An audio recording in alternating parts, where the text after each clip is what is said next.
Hi, this is Joe the Cigartainer Swagger of PrivateCigarBrands.com.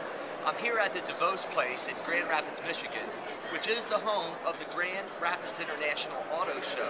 And we come here every year at the early part of February to represent and promote the West Michigan Chrysler and Jeep dealers. The temperatures are always chilly here at this time of year in Grand Rapids, but the people here are very warm. And you'll see that as they react to our unique style of face-to-face public relations in this very unique promotion. We always have a lot of fun. I think you'll enjoy it. Henry, great to see you again this year. I know that you, your partner Adam, and everything that you do here, if you want to do an exhibiting type of show in West Michigan, you got to come and see you guys. I mean, you are the guys here in West Michigan. We do all the shows here in West Michigan, and this beautiful DeVos place, auto shows and boat shows and so forth. And we love to work with all the different industries. It's a fascinating thing to do. It takes all year long to bring it all together. Here in Grand Rapids, we like to make certain it's a community event. We work, of course, with all the local media. The Gilmore Car Museum is a tremendous addition every year. It's a community event. We get the $1 Million Motorway in, and we love working with all the great dealers here. And of course, the dealers like to bring in a lot of different features, but it's a lot of work. This show is a Saturday right now. We'll go through Sunday tomorrow night and wrap it up, finally get the cars out tomorrow night, get ready for the next one.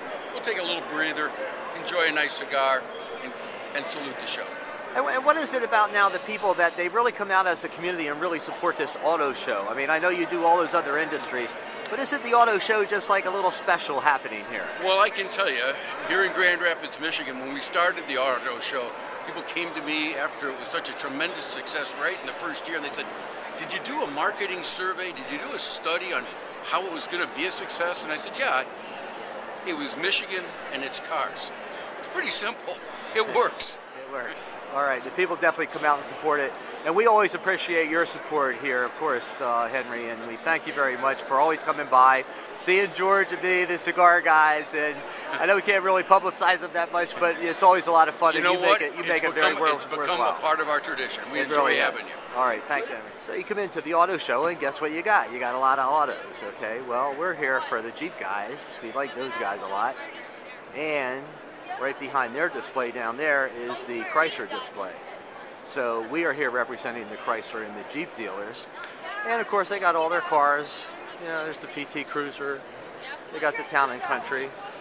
And you come up and you can see over here George has already started drawing a crowd. That's what he is. He's a magnet. I mean, it's like he gets started rolling and these people, they just come and they just want to watch whatever it is that he's doing. When I wrote this program several years ago, it was based on some pretty cool information.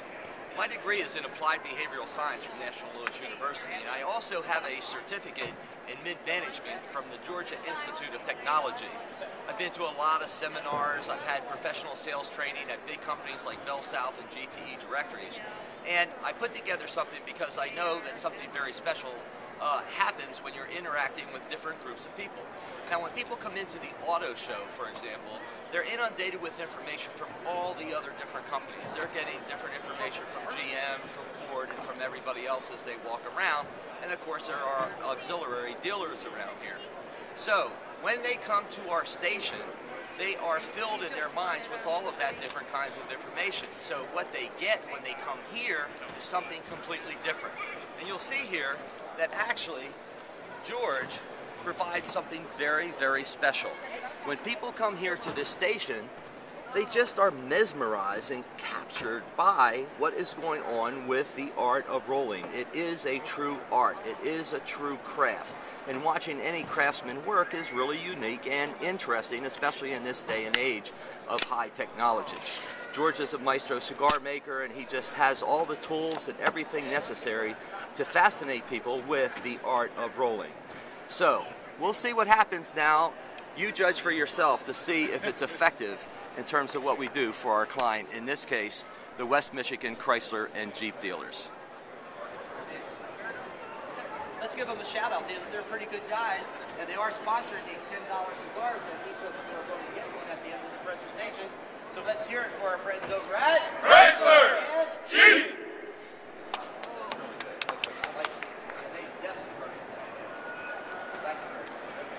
Now, wrapping. What he does with the outside wrap relief is he's using the factories from Connecticut. Made USA. Now, remember that mid-rib that they took halfway out for the fillers? They take it all the way out for the wrappers, so they're only working with half the leaf. What he does is he stretches it across his tablet. He takes his Chivetta and makes a smooth cut on the outside edge of the tobacco leaf. He doesn't need all of this tobacco, so he cuts some of it away. He flipped that over because the veins that you may not be able to see from there, but there are veins in here. We want the heavier part of those veins on the inside of the cigar. Takes the bunch, the Dominican tobaccos out to paper, and he begins to wrap them into the Connecticut shade from the bottom, the foot, towards the head, always against the vein. Being the perfectionist that he is, he's pulling out of the heavy vein. Wants the cigar to look very good, and that will maybe affect the burn. The glue is a seaweed-based gel. It's a pectin. It doesn't add any flavor, but it's nice and sticky. He cuts off this tail of tobacco. We've arbitrarily decided we wanted 6-inch cigars, so he cuts that off to that. And now, with the Chivetta and this extra leaf of tobacco, he's going to produce 3 cuts. And that's going to produce an extra sliver of tobacco that we call the panuelo, or handkerchief in English, okay? And with the pectin, he's going to glue this panuelo directly around the shoulder and the neck of the cigar. Why? It gives it extra reinforcement. It gives it support. This is the part that goes into our mouths, okay? So now he tapped that down onto the head of the cigar, and now to cover over those rough edges, he's simply going to cut a circle, the end cap, and again with the pectin, he's going to glue that end cap directly onto the head of the cigar. So now we have a premium cigar. 4 months to grow it, 2 months to dry it, 7 to 9 months to ferment it, 2 to 4 years to age it. Comes in, goes through the sorting process, comes into the blenders to put together the blend, puts together the bunching, and using the end to bottom method, most difficult, puts them into the molds, gets the shape, brings them back out here, puts the outside wrapper leaf on them, and then we have us a final premium cigar that's worth at least, what, $10, right? Okay? I'm going to do one more shout out to our sponsors, and then as I'm going to put the cigars in the baggies, I'm going to tell you how I open and light the cigar, and then I'll be very happy to answer any of your questions. So once again, folks, thank you very much for your time and attention. We're just going to keep making the cigars here. You might need your patience to wait on them until you get them. You are going to get one. And again, those who are Chrysler and Jeep owners, thank you very much for the visit. We do appreciate it. We really, really do. The rest of you, all we ask again, your time and consideration the next time we're in the market for a vehicle. Go see if you can talk to them, see if they might have a car for you. Take a look while we're here on the floor. Talk to our product information specialist, get some ideas there. We have literature for you. Please take that with us. Check our website. And like I say, the next time you're in the market for a vehicle, come down and check us out. Okay? Fair enough, guys? All right, $10 cigars sponsored by our friends over at Chrysler Jeep. So here's Tara. Tara, you've been doing these auto shows. I mean, what did you think of the cigar thing? It's the second time you saw it. Cool concept. Were people Really saying anything about it? To our display. Really? And it was something they could take home with our symbol on it. Yeah. Chrysler. Did you hear them shouting? Yes. Was it fun? Did they look like they were having fun? Very fun. That's great. Very enthusiastic crowds here. It's always a lot of fun. Thanks, Tara. Were they saying anything to you, Chad? What were people saying to you? I haven't had it. No one really said anything directly to me, but as people were leaving your thing, they said that they got a lot of knowledge out of it. They learned a lot more. They didn't realize how much was into the cigars. That's pretty cool. Yeah, it was. Did you hear them shouting? All the way across the floor. Anybody else hear them shouting? I mean, were they shouting, Doris? What do you think? I mean, I think it was great. It drew a lot of people to our area, and along with our vehicles, and I just thought it was a great thing. And people were having fun, right? Exciting They were thankful for the free gift. Oh, Yes, absolutely. Why not? sure. Oh, yeah. Chrysler Jeep, very thankful. Yeah. Yeah. So, All right, guys. it Well, was thanks a great. lot. It's been great working with all of you. It's been a lot of fun. great. Thank you very much.